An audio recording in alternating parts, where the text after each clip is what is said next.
오늘 말씀은 세 가지 복이라는 말씀을 통하여서 은혜를 나누고자 합니다. 앞뒤 좌우로 보시면서 인사원하겠습니다. 주의 사랑으로 사랑합니다. 반갑습니다.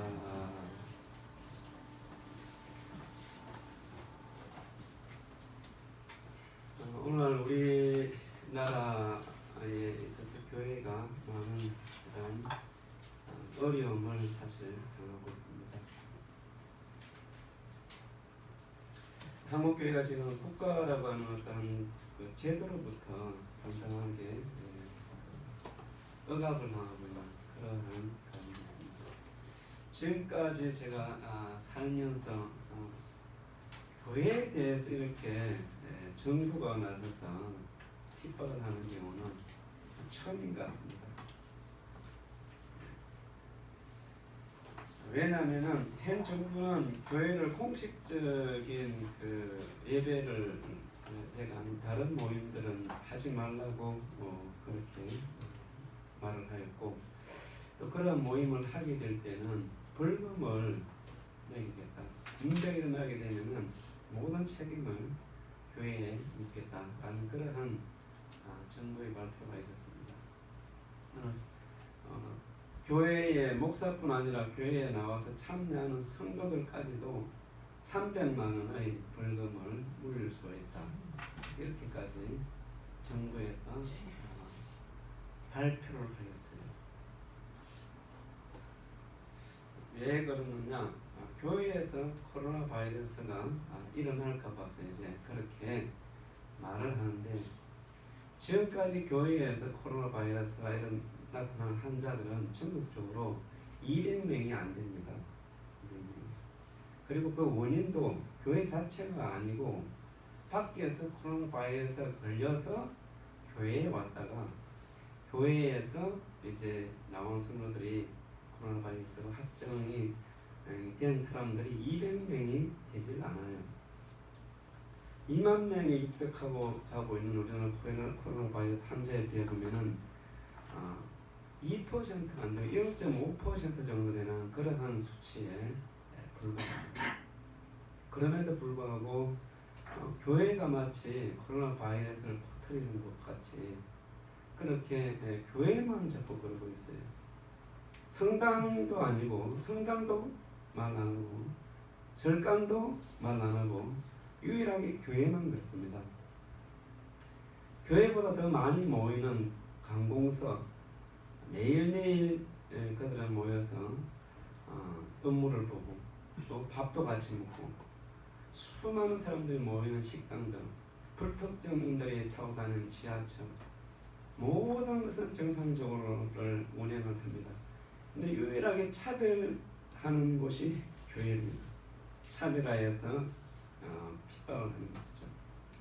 심지어 학교에까지도 아이들이 교회에 가게 되면은 학교에서도 그 아이를 오지 말라고 하는 그러한 이상한 공문을 보내는 시대가 이 정권입니다. 이거는 분명히 기독교에 대한 탄압이죠.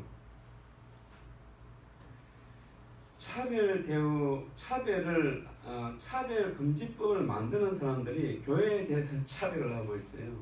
그러면서 이들은 차별금지법을 만들어서 동성애에 대한 것을 교회에서 말을 못하게 하려고 하는, 문제가 있게 되면 분명히 거기에 대해서 말할 수 있는 자유가 있어야 되는 겁니다.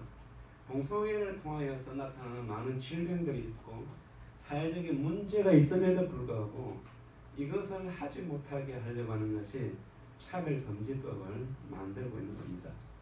차별금지법 안 만들어도 동성애자들은 지금도 서울 지역에, 예를 들어서 전철역 주변에 수많은 곳에서 동성애자들만 모여서 못된 짓을 하는, 자기들은 쾌락을 누리지만 성경적으로 보면 못된 짓을 하는 것들이 얼마나 많은지 모릅니다. 이번에는 우리나라에서 우한폐렴이 2차로 발생되게 된 것은 우리 동성애 클럽에서 나타났다는 것을 우리는 알아야 됩니다. 게이 클럽에서 이 2차 확진자가 퍼지게 되었고, 이 사람들이 거기 왔던 사람들 7,000명인가 그 정도 된다고 그래요. 그런데 그 거기에 왔던 사람들 가운데 약 2,000명 정도가 소재 파악이 안 되는 가운데 있습니다. 그러면은 이 문제를 해결하려고 하면은 전국에 있는 게이 클럽들이 모이는 게이의 모임의 장소에 오는 사람들을 조사를 해야 되고 그 사람들을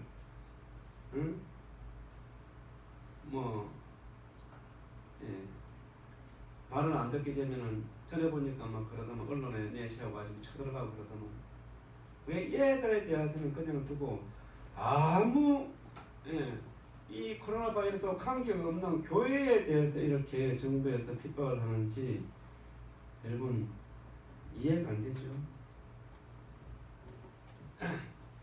이해가 안 되는 겁니다.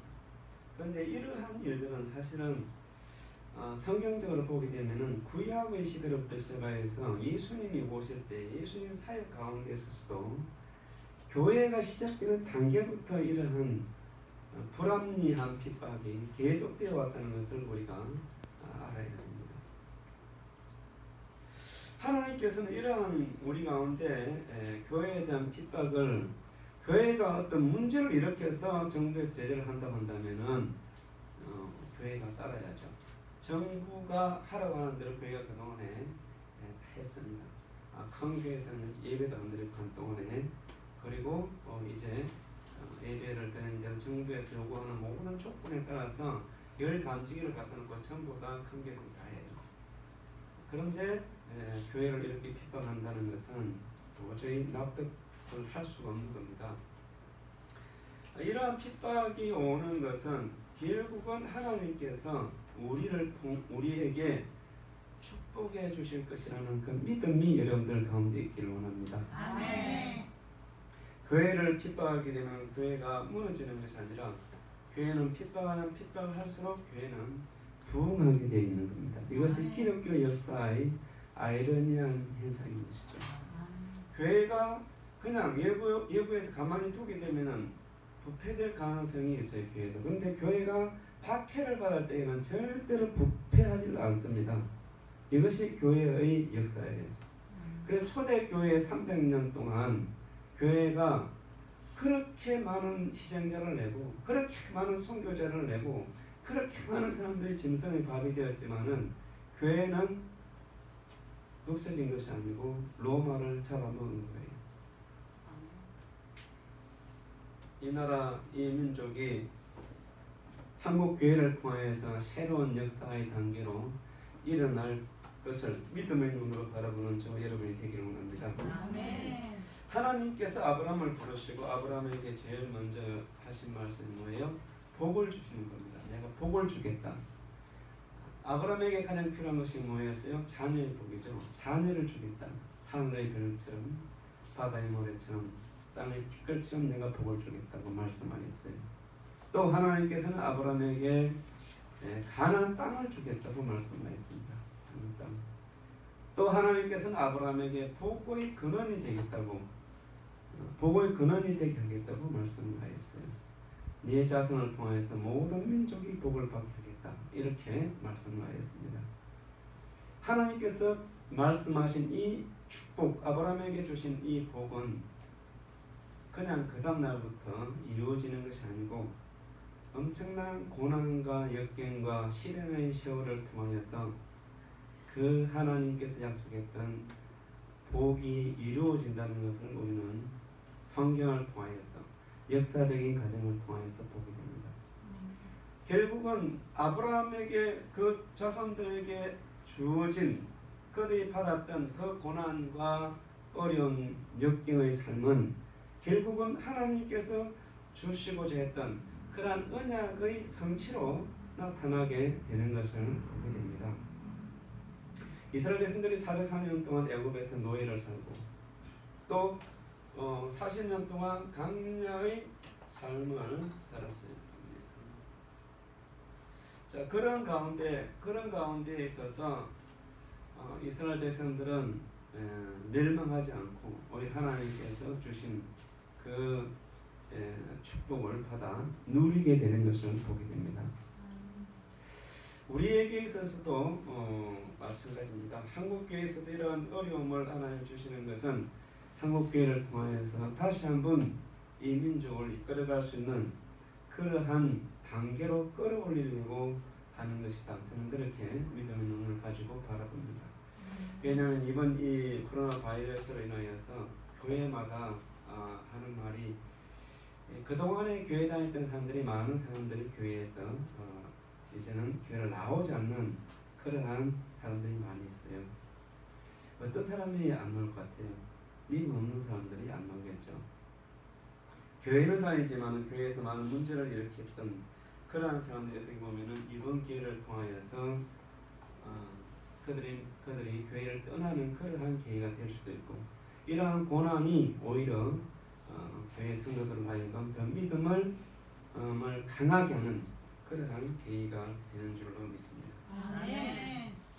그래서 우리는 가정이나 개인이나 어떠한 어려움이 우리 가운데 올 때에 그 어려움을 통하여서 우리는 더욱더 하나님 주시는 그 역사를 이루어가는 개인이나 가정이나 삶이 되어야 될 줄로 믿습니다.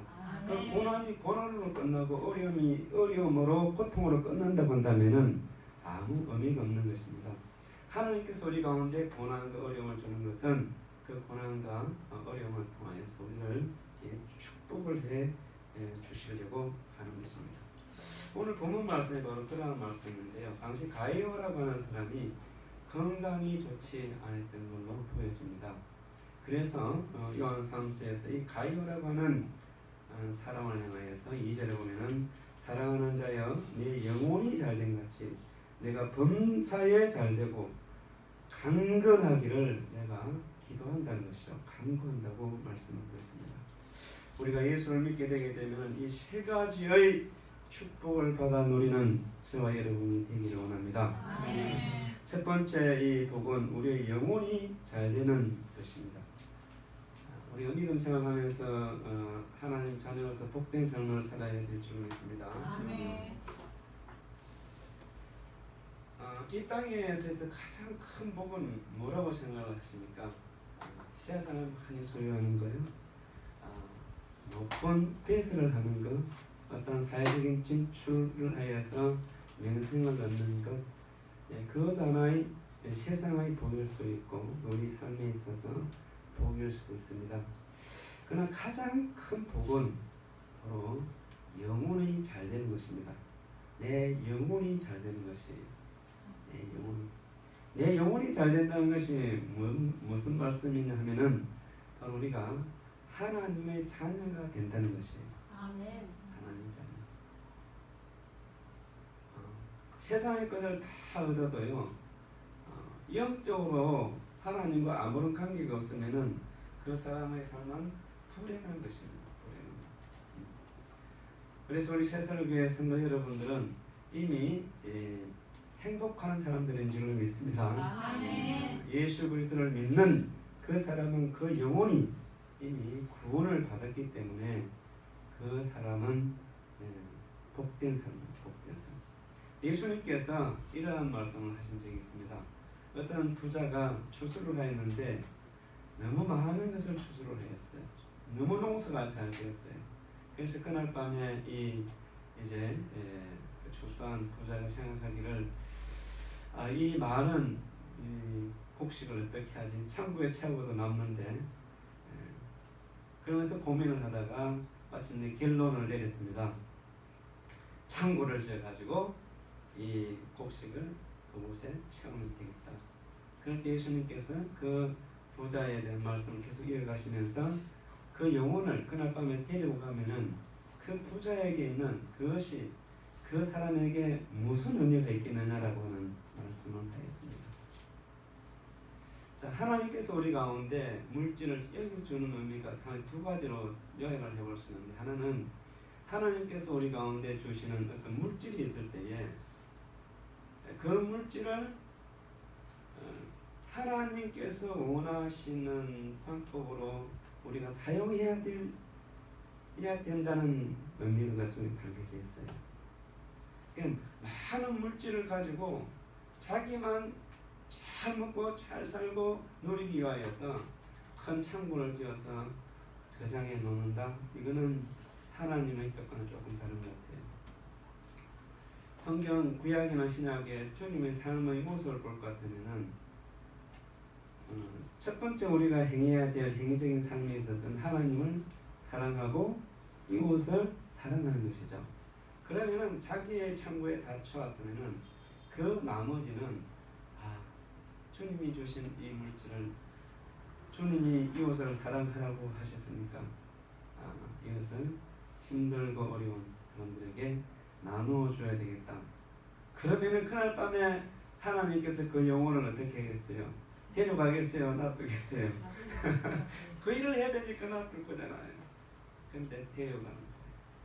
세상에 매여 있으면 두 가지 다 잃는 겁니다.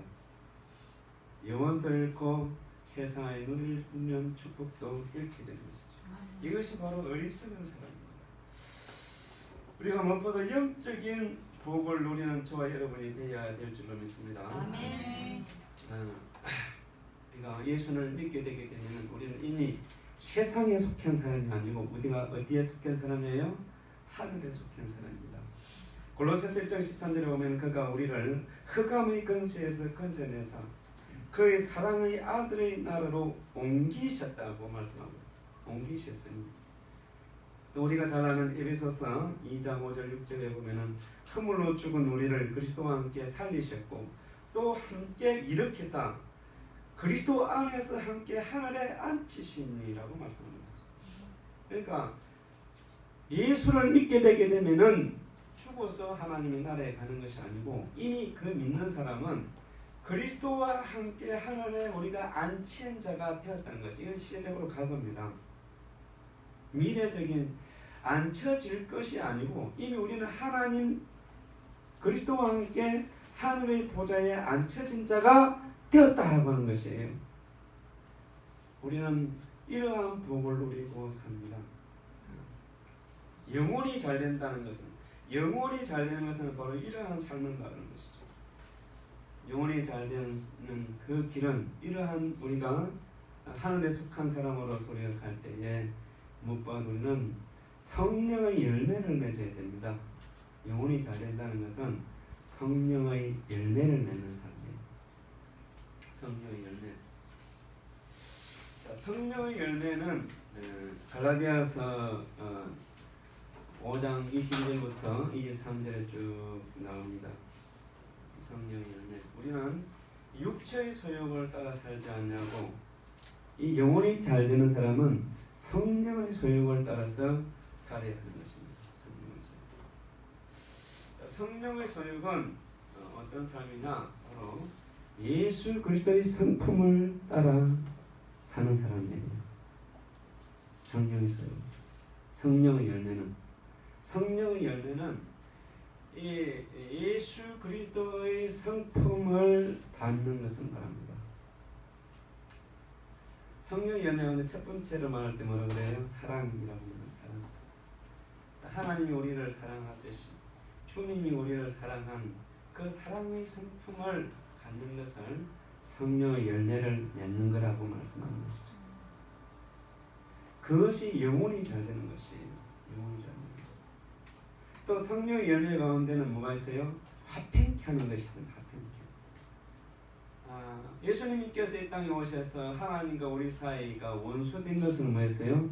중간에 막힌 담을 하시고 화평케 하였어요. 하나님과 우리 사이가 원수된 것을 화해를 시키신 분이죠. 성령의 열매를 소유한 사람이 화평케 하는 사람입니다. 성령의 열매를 갖는 사람은 그 성품이 그리스도를 닮아가는 것이고 그 사람이 가는 곳에는 싸움과 분쟁과 문제가 일어나는 것이 아니고 사람을 화평케 하는 것이죠. 화평케 하는 것. 성령의 열매 가운데 또 뭐가 있어요? 온유라고 하는 것입니다. 온유. 주님이 얼마나 온유했습니까?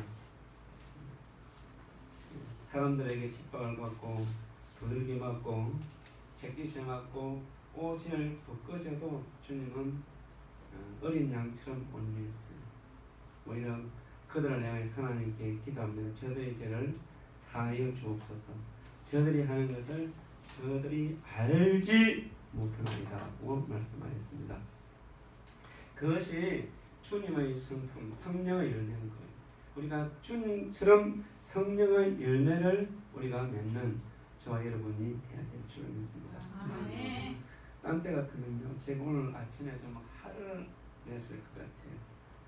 여러 가지로 막 이렇게 좀 복잡했어요. 사실 오늘 아침에 제가. 근데 옛날 같으면 화를 냈을 텐데 화를 안 내는 거 보니까 조금 성령의 열매가 나타나는 것 같아요. 아니 주보가 여러분 주보가 한 회밖에 안 나왔잖아요 지금. 그래서 또 주보를 이거 내년을 다 만들기 이렇게 내년을 만들기 위해서 작업을 다 해가지고 복사를 딱 하려고 그러니까 전화가 왔어요. 안 된다고 복사를. 그래서 하여튼 좀 우리가 예수를 믿게 되면은 주님의 성품을 닮아가는 저와 여러분이 되어야 될 줄 믿습니다. 아멘. 성령의 열매 그것이 영혼이 잘 되는 겁니다. 또 성령의 열매 가운데는 뭐가 있어요? 희락이 있습니다. 희락. 여러분 예수 믿는 사람들은 얼굴 표정부터 달라야 돼요. 할렐루야. 아멘. 아멘. 아멘. 예수를 믿는데 얼굴에 그냥 오만 일상을 쏘고 다니면은 이거는 성령의 열매가 없는 거예요. 희락을. 여러분 예수를 믿게 되면 마음에 뭐가 와요? 기쁨이 옵니다. 평화롭고 기쁨이 오죠. 그게 잘 안 되면 자꾸 자기를 성령 열매를 맺히기 위해서 노력을 해야 돼. 자기 성품을 변화시켜야 됩니다. 아멘. 그걸로 보고 자꾸 웃는 모습도 자꾸 연습도 해야 돼요. 근데 그 마음속으로부터 이렇게 돼야 됩니다. 사실은 마음. 그러나 사람이 이게 행동과 이 사람의 마음의 관계도 자꾸 하다 보게 되면 마음이 또 그런 마음이 생길 수가 있어요. 그러니까 얼굴이 다른 사람이 나를 볼 때 좀 이상하게 보면 얼굴을 보고 자꾸 자기 모습을 바꾸고 가야 됩니다. 아멘. 성령의 열매를 맺어야 됩니다. 아멘. 이런 성품이 변화되어야 됩니다. 그것이 영혼이 잘 되는 거예요. 영혼이 잘 되는 거예요. 또 우리가 영혼이 잘 되기 위해서는 성령의 은사를 받아야 됩니다. 성령의 은사. 성령의 열매는 사람의 성품과 관계에 있는 것이고 성령의 은사는 하나님께서 일방적으로 주시는 것이에요. 물론 자기 개발도 필요하지만은 그러나 성령의 이 은사는 고린도전서 12장부터 쭉 나오는데 12장, 13장, 14장 나오는데 많은 은사들이 있습니다.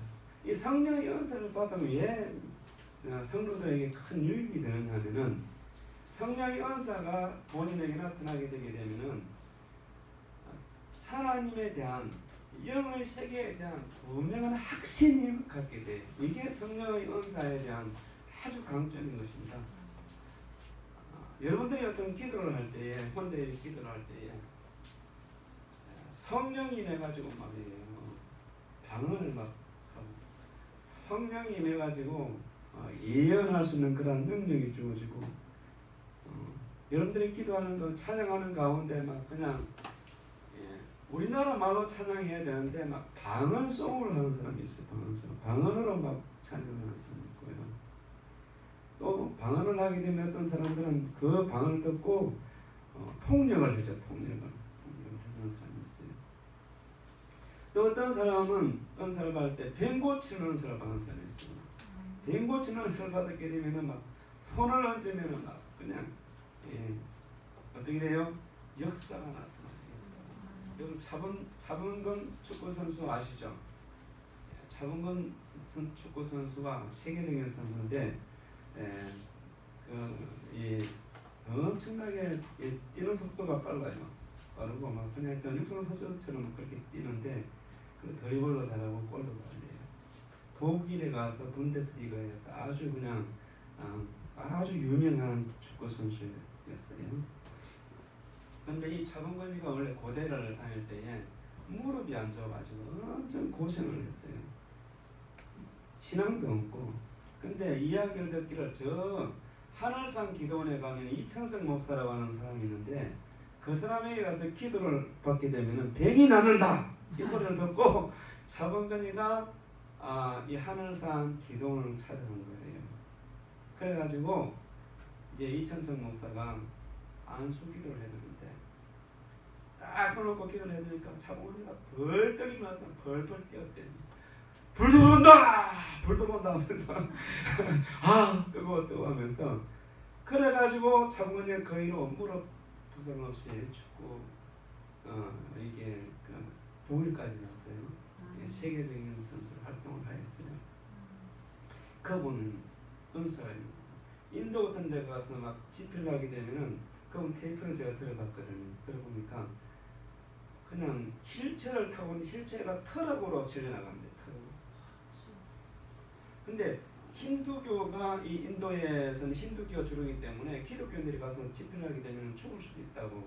당신 집회하다 죽을 수 있다고 그래요. 그러니까 이찬석 목사님 죽음을 축제하면서 집회를 했는데 휠체어를 타고 온 사람들이 막 휠체어를 트럭에 이렇게 그냥 다 실어가지고 나간 트럭이 몇 트럭이 되고 그래서 나갔다는 것이죠. 그러한 능력 있는 사람들이 이 어떤 은사를 받는 사람이에요? 병 고치는 은사. 그런 은사가 임하면은 그런 은사가 임하는 여러분 가운데도 역사가 있기를 원합니다. 이것이 영혼이 잘 되는 거예요. 여러분 영혼이 잘 되기를 원하시죠? 우리는 성령의 열매도 많이 맺어야 되고 성령의 은사도 많이 건강한 교회는 이 두 가지가 잘 돼야 되는 거예요. 건강한 교회는 성령의 막 은사가 나타나고 성령의 열매를 맺어서 이 두 개의 축이 이 교회를 세워가야 되는 거예요. 시기와 분쟁과 다툼과 막 이런 것이 교회에서는 안 돼. 이거는 어디로부터 오는 것이에요?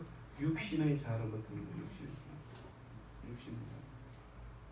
우리 새설교회 성도 여러분들은 바로 이러한 영혼이 잘 되는 역사가 있기를 원합니다. 아멘. 영혼이 잘 되게 되면은 그 다음에는 자동적으로 나타나는 것이 범사가 잘 되는 겁니다. 할렐루야. 아멘. 여러분 생각을 해봐요. 이게 성령의 열매를 맺는 사람들이 예를 들어서 사람과 사람의 대화를 하고 관계를 맺게 되게 되면은 상대방이 나를 좋아하겠어요, 싫어하겠어요? 좋아하는 거예요. 성령의 열매는 모든 사람이 좋아할 수 있는 거야. 아멘. 성령의 은사는 때로는 영적인 지각이 없는 사람들은 뭐야 이상하네 이렇게 볼 수 있지만은 성령의 열매는 그것이 아니야. 성령의 열매는 모든 사람이 좋아할 수 있는 거예요. 아멘. 예수님 봐요. 예수님 모든 사람이 좋아하시잖아요. 아멘. 예수님의 성품 가부도 좋아하고 막 창녀도 좋아하고 막 그냥 문둥병자도 예수님은 좋아하고 다 좋아하는 거야. 싫어하는 사람은 마귀의 앞자리는 걸 싫어해. 마귀의 앞자리. 여러분 우리가 성령의 열매가 있게 되게 되면은 많은 사람이 우리와 화목하게 되고 많은 사람이 우리와 사랑을 나누게 되고 우리가 많은 사람에게 기쁨을 나누어 줄 수 있는 거예요. 아멘. 이것이 예수 믿는 사람의 모습입니다. 아멘. 이것이 영혼이 잘 되는 사람의 모습입니다. 어디 가서 막 분쟁을 일으키고 막 거짓말을 하고 싸우고 이거는 하나님이 하는 것이 아니에요. 주님이 하시는 것은 바로 이 성령의 열매를 맺는 영혼이 잘 되는 역사가 있게 되는 줄 믿습니다. 아멘. 그러면 하는 일들이 잘 될 수밖에 없지요. 좋은 친구들을 우리가 만날 수밖에 없지요. 우리가 예수 안 믿는 사람들이 종종 예수 믿는 그런 경우들이 있는데 그런 경우들을 보게 되면은 그 사람의 인기를 보고 교회를 나옵니다. 저는 부산에 있었을 때에 이제 제대를 해가지고 부산을 가게 됐는데 원래는 이제 제가 시골 사람이잖아요. 그래서 이제 부산에 누나가 있고 해서 이제 부산 가게 됐는데 부산에서 제가 교회를 정할 때에 우리 군대에 있던 장하사라고 하는 장철호라고 하는 그 장하사가 있었는데 이 사람 이 신학을 하다 온 사람이에요. 신학이 너무 좋은 거야. 제가 볼 때 저는 군대에서 이제 세례를 받기는 하였지만 믿음이 없어가지고 군대 3시 가면 술도 한 잔씩 먹고 이랬거든요. 그러면은 소대군중이 술 먹으면 어떻게 하냐고 씩씩 웃어서 하면서 말을 하고요. 나타난 너무 인품이 참 너무 좋았어요. 야, 나도 예수를 믿으면 저 장하사처럼 예수를 믿어야 되겠다 그런 생각이 들어가지고요. 제가 그 교회를 다니기 시작을 했어요. 예. 그러니까 사람이 좀 성결하게 다른 사람에게 피해를 끼치지 않고 좀 잘 살아보기 위해서 이제 교회를 가게 된 거죠. 인격적으로 훌륭한 사람이 좀 돼보기 위해서. 그런데 그 교회를 제가 다니다가 주님을 만났잖아요. 그 다음에 부활절을. 그러니까 우리가 어떤 삶을 사느냐가 상당히 중요한 거예요. 그래서 내가 예수 믿으면서 안 믿는 사람들에게 상처를 주고 막 이렇게 하게 되면요, 그 사람들이 교회에 안 나옵니다. 우리가 그것이 바로 하는 일이 잘 되는 거예요. 여러분, 어떤 사람들이 일을 할 때 사람과 사람과의 관계에 있어서도 그렇게 산다고 하면은 신뢰가 쌓이게 되겠죠. 그렇게 되면은 삶이 행복하게 되는 거예요. 어려움이 있게 되면은 그 어려움의 문제를 상대방이 해결해 줄 수도 있는 것이죠. 그래서 영혼이 잘 되는 사람은 어때요? 믿음을 가지고 긍정적인 삶을 살아가는 사람입니다. 그러니까 어떤 일을 할 때도 하나님께서 믿음이 좋은 영혼이 잘 되는 사람에게 뭘 줘요? 지혜를 주세요. 하나님 지혜를 주시고 어떤 계획할 수 있는 그러한 지혜를 주시고 그것을 추진할 수 있는 무엇을 주세요? 믿음을 주세요. 영혼이 잘 된 사람은 믿음이 좋은 사람이요 나쁜 사람이에요? 믿음이 좋죠. 믿음이 좋다고 하는 것은요, 항상 그 속에 긍정적인 생각이 있어요. 믿음이 있는 사람은 부정적일 수가 없는 거예요. 내가 부정적인 사람일 것 같다 이 생각을 하면요, 내게 믿음의 문제가 있는 사람인 것은 분명히 이것은 관계가 있는 거예요. 믿음과 소망은 뗄래야 뗄 수 없는 거예요. 그러니까 하는 일이 잘 되죠. 어떤 일을 시작할 때 믿음을 가지고 할 때에 하나님이 역사를 합니다.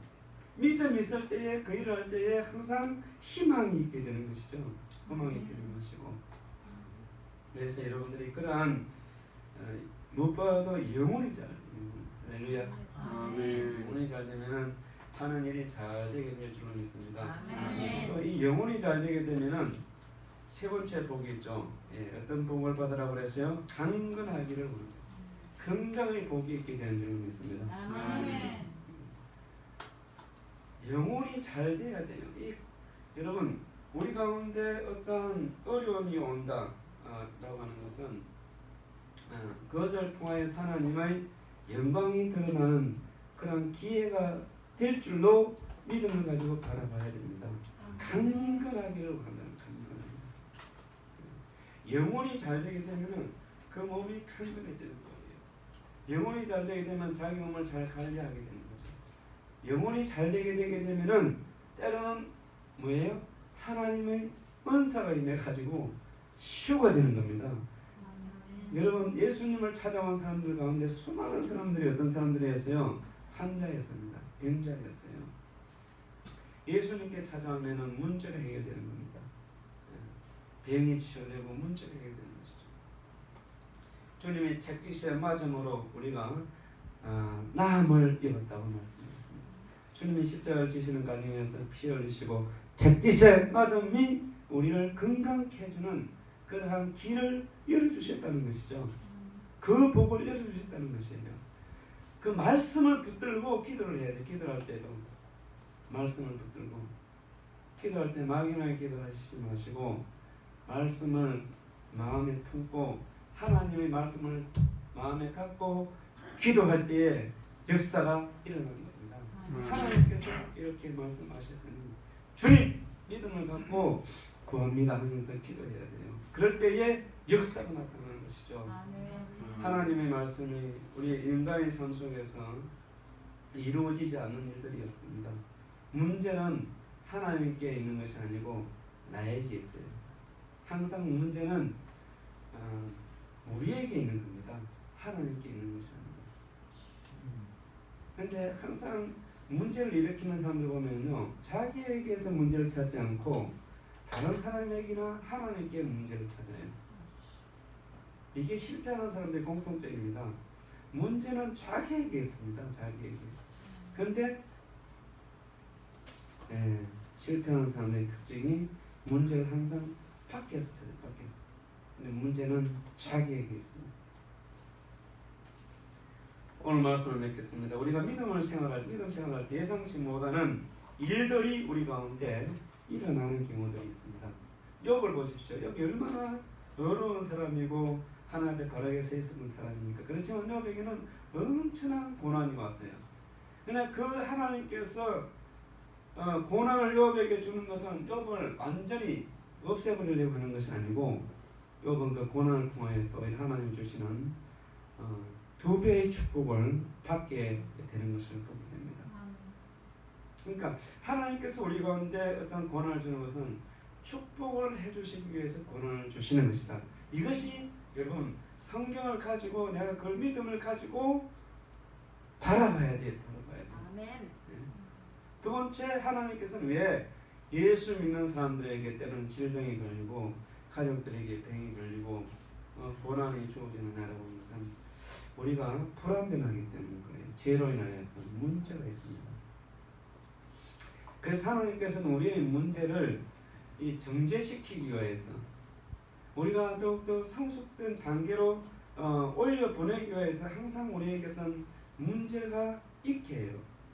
여러분, 우리가 인생을 살게 될 때에 우리 청년 학생들도 마찬가지지만은 이 고비를 넘기게 되면은 그 다음에는 그냥 푸른 초장만 있을 것이라고 생각을 절대 해서는 안 됩니다. 우리가 한 산을 넘어가게 되면 다음에 새로운 장애물이 나타나요. 우리의 모든 인생의 삶의 육신의 삶이 끝날 때까지 우리에게는 항상 앞에 장애물들이 우리 가운데 다가오게 됩니다. 왜냐하면 그래야 그것을 붙들고 또 기도하는 거예요. 또 하나님 앞에 그것을 가지고 내가 달리게 돼 있는 거예요.